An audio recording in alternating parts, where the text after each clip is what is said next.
தொகுதி மறுசீரமைப்பு தொடர்பாக வரும் மார்ச் 5ஆம் தேதி அனைத்துக் கட்சி கூட்டம். 40 அரசியல் கட்சிகளுக்கு முதலமைச்சர் மு.க.ஸ்டாலின் அழைப்பு.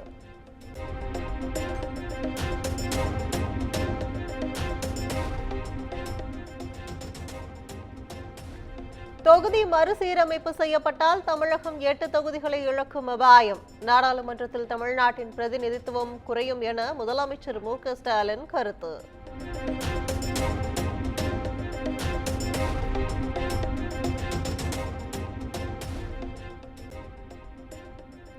மத்திய அரசு தொகுதி மறுசீரமைப்பு என்று சொல்லாத நிலையில் அனைத்துக் கட்சி கூட்டம் ஏன்? தமிழகத்தில் 8 தொகுதிகள் குறையும் என கூறியது யார் எனவும் பாஜக மாநில தலைவர் அண்ணாமலை கேள்வி.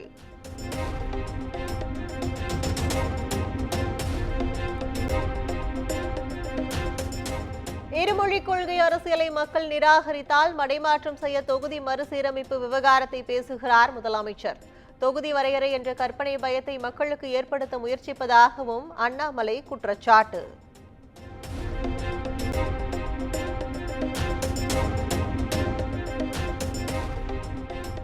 ஈஷா சிவராத்திரி நிகழ்வில் பங்கேற்பதற்காக கோவை வருகை தந்த மத்திய அமைச்சர் அமித்ஷாவுக்கு உற்சாக வரவேற்பு.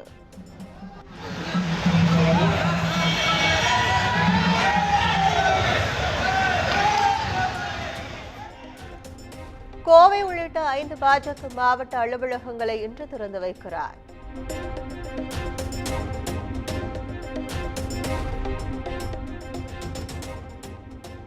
தமிழக வெற்றிக் கழகத்தின் 2ஆம் ஆண்டு தொடக்க விழா இன்று நடைபெறுகிறது. தவேக தலைவர் விஜய் பங்கேற்க உள்ள நிலையில் பலத்த பாதுகாப்பு.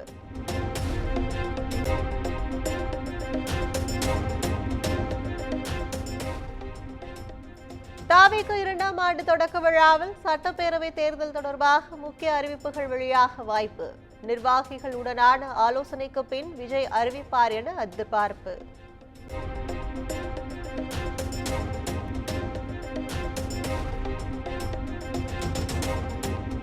தேர்தல் வியூக வகுப்பாளர் பிரசாந்த் கிஷோர் சென்னை வருகை. தவேக 2ஆம் ஆண்டு தொடக்க நிகழ்வில் பங்கேற்று உரையாற்றுகிறார்.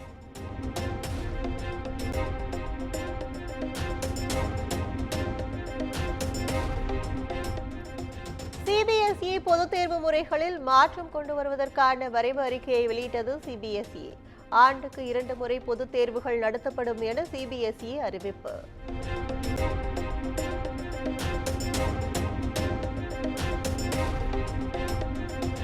கோவையில் மத்திய அமைச்சர் அமித்ஷாவை சந்திக்க நேரம் கேட்கவில்லை. அதேவேளை அவரது சந்திப்பை தவிர்க்கவும் இல்லை என முன்னாள் முதலமைச்சர் ஓ பன்னீர்செல்வம் பேட்டி.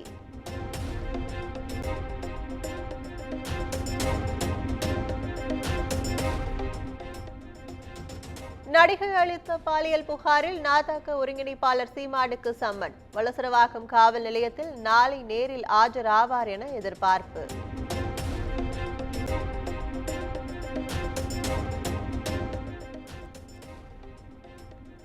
விருத்தாச்சலம் அருகே அடுத்தடுத்து 3 ஆம்னி பேருந்துகள் ஒன்றோடு ஒன்று மோதி விபத்து. 35 பேர் படுகாயமடைந்து மருத்துவமனையில் சிகிச்சை.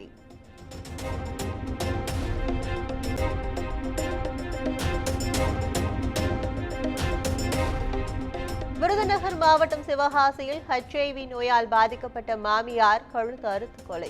தப்பியோடிய மருமகனை அதிரடியாக கைது செய்த போலீசார்.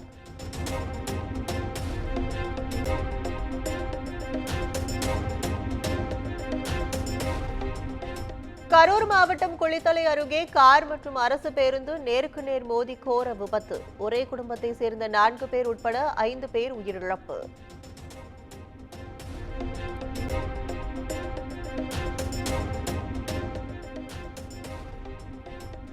திண்டுக்கல் அருகே 2 தனியார் பேருந்துகள் நேருக்கு நேர் மோதி விபத்தில் 15 பயணிகள் காயம்.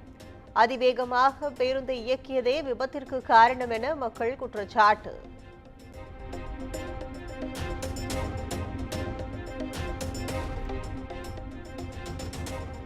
திருப்பத்தூர் அருகே 7ஆம் வகுப்பு மாணவிகளிடம் பாலியல் சீண்டலில் ஈடுபட்ட ஆங்கில ஆசிரியர். போக்சோ சட்டத்தின் கீழ் சிறையில் அடைத்த போலீசார்.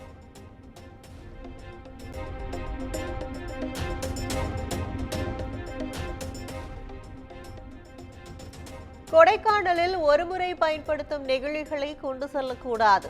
மீறி கொண்டு செல்லும் வாகனங்களின் உரிமம் ரத்து செய்யப்படும் என ஆட்சியர் எச்சரிக்கை.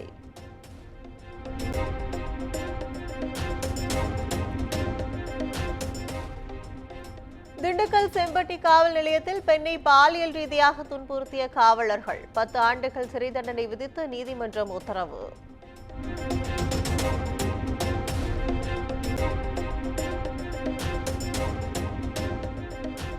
டெல்டா மாவட்டங்களில் இன்று லேசானது முதல் மிதமான மழை பெய்யும். நாளை 9 மாவட்டங்களில் கனமழைக்கு வாய்ப்புள்ளதாக சென்னை வானிலை ஆய்வு மையம் எச்சரிக்கை.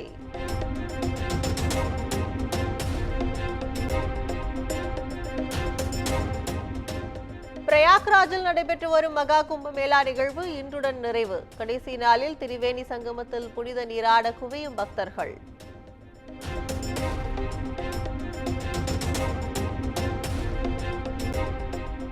கும்பமேளாவில் பங்கேற்க நாடு முழுவதிலும் இருந்து குவியும் பக்தர்கள். கூட்டத்தை கட்டுப்படுத்தும் வகையில் பிரயாக்ராஜ் முழுவதும் வாகனங்கள் செல்ல தடை விதிப்பு.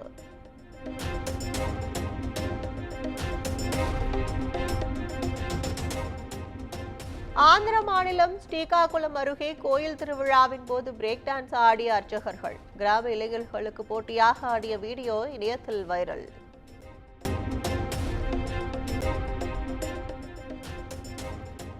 சாம்பியன்ஸ் டிராபி தொடரில் ஆஸ்திரேலியா தென்னாப்பிரிக்கா மோதிய போட்டி மழையால் ரத்து. இரு அணிகளும் தலா ஒரு புள்ளி பகிர்ந்து அளிப்பு.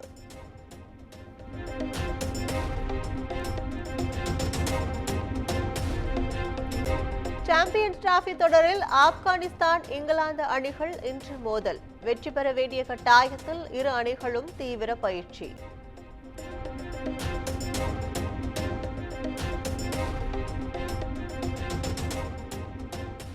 கவின் நடிப்பில் உருவாகி வரும் மாஸ் திரைப்படம். படத்தின் ஃபர்ஸ்ட் லுக் போஸ்டர் இன்று காலை வெளியாக உள்ளதாக படக்குழு அறிவிப்பு.